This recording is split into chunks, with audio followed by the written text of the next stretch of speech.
সমস্ত কিছু করেছে ওই ঝুমকির কথা। এবার ধরা পড়তেই ঝুমকির চক্রান্ত ফাঁস করলো ডাক্তার। হ্যাঁ বন্ধুরা, আমরা এমনটাই দেখে চলেছি এই প্রতিজ্ঞা ধারাবাহিকের পরবর্তী আপডেটে। পরীর কাকিমা যখনই ঝুমকিকে খুঁজতে আসে, ঠিক সেই মুহূর্তে দেখা যায় যে সকলে এখানে রয়েছে কিন্তু ঝুমকি কোথাও নেই। ঠিক তখনই বলছে কি যে হচ্ছে আমি তো কিছুই বুঝতে পারছি না। ঠিক তখনই ঠাম্মির কাছে এসে বলছে, আপনি একটা জিনিস খুব লক্ষ্য করেছেন যে আজকাল পরী একটু কেমন যেন হয়ে থাকে। আর একটা ব্যাপার আপনাকে হয়তো বলা হয়নি, আমি আসলে একদিন পরীর পায়ে ওই জন্মদাগটা দেখিনি, কিন্তু পরদিনই ওই জন্মদাগটা খুঁজে পেয়েছি। কিন্তু এটা কিভাবে হতে পারে আমি বুঝতে পারছি না। ঠিক তখনই ঠাম্মি বলছে, তোমার হয়তো চোখে সমস্যা হয়েছে বা হয়তো বা ভুল দেখেছো, অন্ধকারে তুমি হয়তো বা ঠিক মতো দেখতেই পাওনি। ঠিক তখন বলছে, না এটা এত ভুলও আমার কোনোভাবেই হতে পারে না, আমার মনে হচ্ছে যে এখানে অন্য কোনো রহস্য রয়েছে।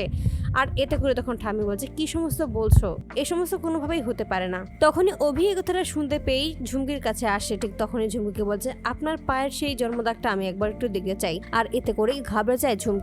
এই সমস্ত কি বলছে অভি, আবার কোনোভাবে জেনে যাবে না তো যে আসলে এই জন্মদাগটা আসলে নকল। ঠিক তখনই ভয়ে ভয়ে ওই জন্মদাগটা দেখিয়ে দেয়। আর এতে করেই তখন অভি খুব মনোযোগ দিয়ে ওই জন্মদাগটা দেখতে থাকে। আর এতে করে বুঝতে পারে এটা আসলে আসল নয়। ঠিক সেই মুহূর্তেই টেনে হিচড়ে ওই নকল জন্মদাগটাকে খুলে ফেলে। সকলেই তখন অবাক হয়ে যায়, এই সমস্ত কিভাবে হলো কিছুই বুঝতে পারে না। ঠিক তখন বলছে, এবারে ডাক্তারের কাছে যেতে হবে এবং সমস্ত কিছুই আমাদেরকে জানতেই হবে। আর এই সমস্ত বলে ওই ডাক্তারের কাছে এসে হাজির হয় ইন্দ্র। আর ইন্দ্রকে সবটাই বলে দিয়েছিল অভি। আর ঠিক সেখানে এসে যখন সমস্ত কিছু জানতে চায়, আসলে সেদিন ছুটির পায়ের কিসের প্লাস্টিক সার্জারি করানো হয়েছিল সেই সমস্ত কিছু জানতে চায় বিস্তারিত। আর এতে করে তখন ঘাবড়ে যায় ওই ডাক্তার। ঠিক তখনই ওই ডাক্তারকে টানতে টানতে ওই বাড়িতে নিয়ে আসে এবং পুলিশের ভয় দেখিয়েই চেপে ধরে। আর ঠিক তখনই বলছে, হ্যাঁ ওইখানে আসলে একটা ম্যাডামের পায়ের প্লাস্টিক সার্জারি করানো হয়েছিল। আসলে ওর পায়ে একটা জন্মদাগ ছিল আর সেটাই আমরা ঢেকে দিয়েছিলাম প্লাস্টিক সার্জারি করার মাধ্যমে। আর এই সমস্ত কাজ করতে আমাদের বাধ্য করেছিল এই ঝুমকি। এই ঝুমকি ম্যাডামই আমাদেরকে অনেক টাকা দিয়েছিল আর বলেছিল এই সমস্ত কাজ করতে, আর তার জন্যই আমি এগুলো করেছি, আমাকে আপনারা ক্ষমা করে দেবেন। তো বন্ধুরা, তোমরা কি চাও